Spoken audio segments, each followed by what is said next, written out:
안녕하십니까, 정지현입니다. 전날 뉴욕 증시는 혼조세로 좀 마무리가 됐습니다. 다우 지수가 0.33% 하락으로 마무리가 됐고요. S&P 500 지수와 나스닥 시장은 상승으로 좀 마무리가 됐습니다. 필라델피아 반도체 지수도 0.51% 상승으로 좀 마무리가 됐고요. 한국의 야간 선물 시장은 0.06% 거의 뭐 약보합 정도 수준에서 마무리가 좀 됐는데, 오늘 한국 시장은 보합 내지 강보합 권역에서 좀 출발하지 않을까라고 좀 생각이 듭니다.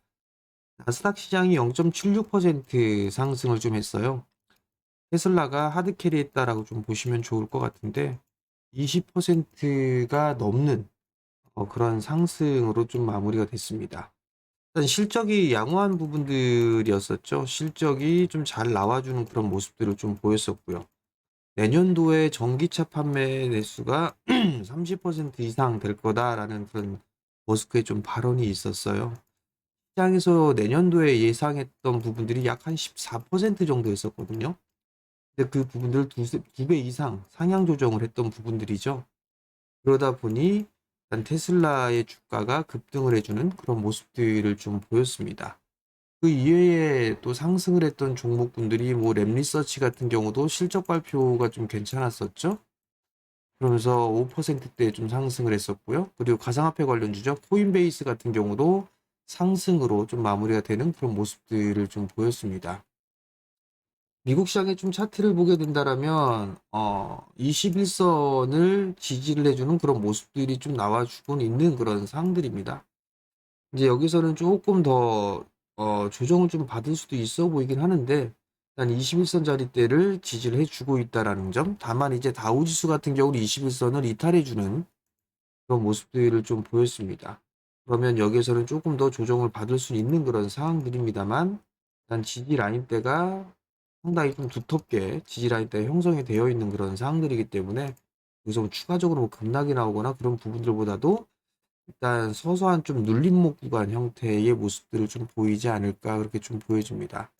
나스닥 시장 같은 경우도 마찬가지로 여기서 추가적으로 밀리는 그런 모습들이, 급하게 밀리는 것보다는 뭐 눌림목 정도의 수준, 뭐 이런 식으로 흐름들이 좀 나오지 않을까라고 좀 보여지고요.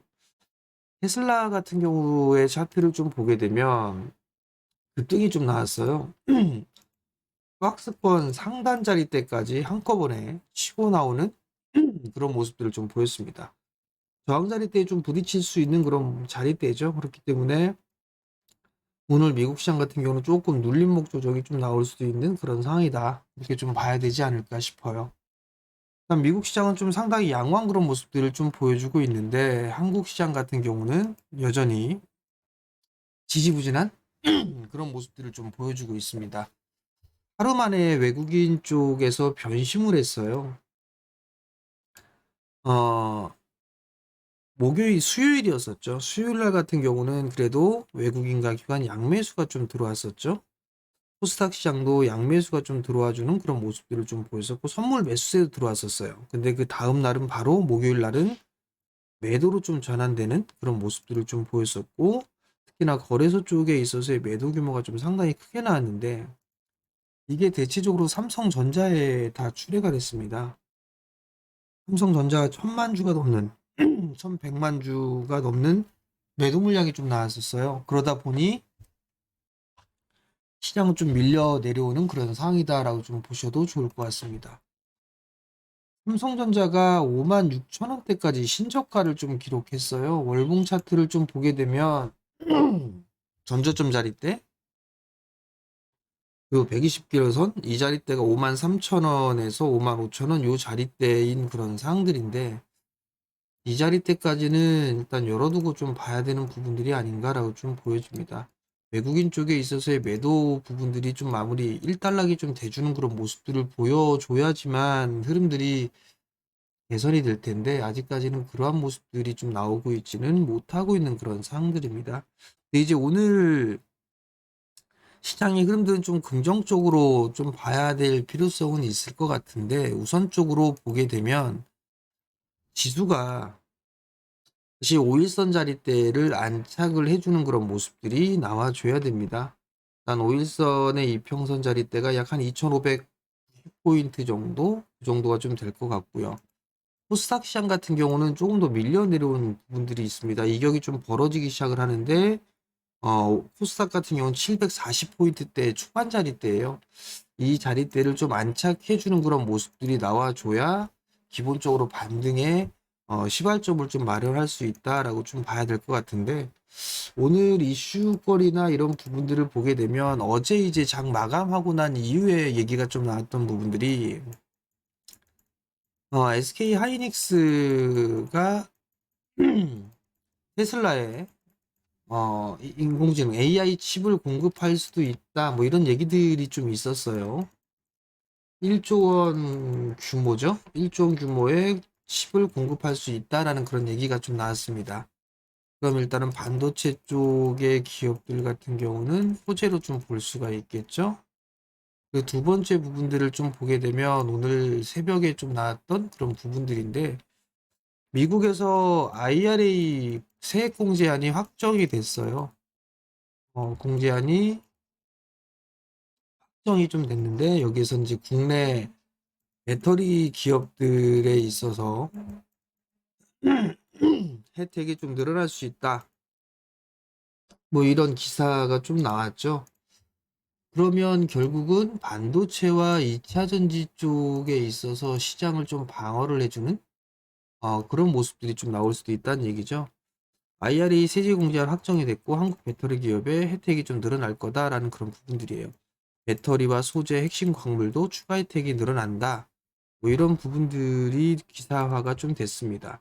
그럼 오늘은 배터리 부품이라든가 태양광, 풍력 뭐 이런 쪽 에너지 쪽에 있어서의 흐름들이 나와줄 수 있는지, 이 부분들을 좀 체크를 해볼 필요성이 있지 않나라고 좀 보여집니다. 한국 시장 자체가 매수세가 없는 그런 상황들이에요.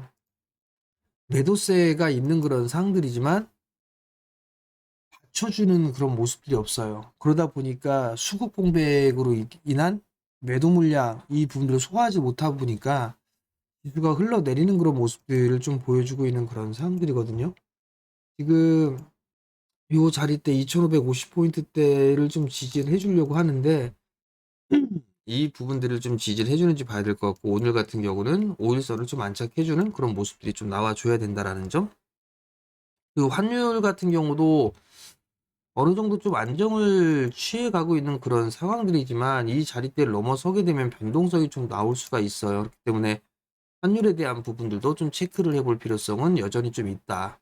오늘 장을 좀 보게 된다라면 며칠 전부터 계속 말씀드렸던 부분들인데, 기관 쪽에서 좀 물려있는 그런 종목군들이 훨씬 더 좋지 않나, 그렇게 좀 보여집니다. 기관이 좀 매수를 해서 손실을 보고 있는, 물려있는 그런 종목군들, 대체적으로 이게 반도체 장비 쪽에 좀 많다고 했었죠. HBM 쪽이라든가 뭐 이런 부분들, 종목군들이 좀 있어요. 뭐 HPSP도 마찬가지고요. 이오테크닉스도 있고 리노공업 있고 뭐 이런 기업들을 좀 말씀을 드렸을 겁니다. 거기다가 오늘 또 이슈가 될 수 있는 게 CXL 쪽에 있어서의 뉴스 부분들이 좀 나오고 있어요. 그렇기 때문에 CXL 관련주들도 한 번쯤은 좀 볼 필요성이 있지 않을까, 그렇게 좀 보여집니다. 기업의 실적들이, 한국 기업의 실적이라든가 이런 부분들이 예상치를 좀 하회하는 그런 부분들이 좀 많이 있어요. 그렇기 때문에 실적이 확실하게 좀 좋아질 수 있는 그런 기업들, 그러면 한 템포를 좀 러프하게 보게 된다면 4분기 실적까지 또는 내년도 실적까지 일단 좋게 나올 수 있는 그런 섹터들을 좀 선정을 해서 종목을 좀 선별하면 좋지 않을까 싶습니다. 현대기아차 같은 경우도 보게 되면 현대차가 최고 실적을 냈어요.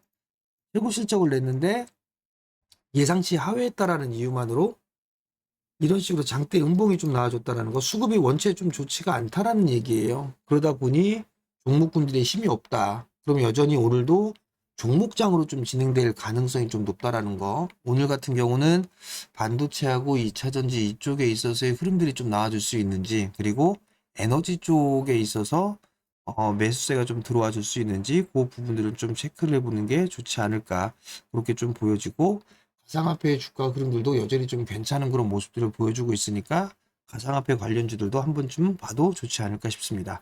제약바이오 쪽 같은 경우도 일단은 뭐 어느 정도 좀 조정을 좀 받고 있는 그런 모습들인데, 삼성바이오가 일단 3거래일 연속적으로 좀 음봉이 나왔어요. 지금 연속적으로 좀 나아졌던 그런 부분들이 있기 때문에 쌍봉의 좀 모습들을 보여주고 있는 그런 상황들입니다만, 일단 박스권에서의 매물 소화 과정을 좀 거치지 않을까 싶어요. 그런 다른 제약바이오 종목군들도 일단 저가 매수 타이밍을 한 번쯤은 좀 노려볼 수 있지 않을까, 그렇게 좀 보여지고요. 셀트리온 같은 경우도 뭐 지금 하단 자리대에 왔기 때문에 이런 구간에서는 매도가 아니라 매수로 대응을 해나가는 그런 전략이 좀 더 좋지 않나라고 좀 보여집니다. 여전히 뭐 반도체와 2차 전지 쪽 관심 있게 좀 봐야 될 것 같고요. 그리고 조선 쪽이라든가 이 조선주들도 나름대로 좀 양호한 그런 모습들을 좀 보여주고 있어요. 뭐 HD 현대중공업이라든가 한국조선해양이라든가 뭐 이런 기업들도 어 수급 쪽이라든가 이런 부분들이 좀 양호한 그런 모습들이거든요. 그렇기 때문에 요런 쪽 조선 업종도 관심 있게 좀 보면 좋겠다, 그렇게 좀 말씀을 좀 드리도록 하겠습니다. 자, 영상을 올려드리죠, 여러분들. 그러니까 좋아요 부탁드리고요. 그리고 구독 신청도 해주시면 감사하겠습니다. 자, 오늘도 성공 투자하시고요. 그리고 주말 편안하게 보내시고 저는 다음에 다시 찾아뵙도록 하겠습니다. 마치겠습니다.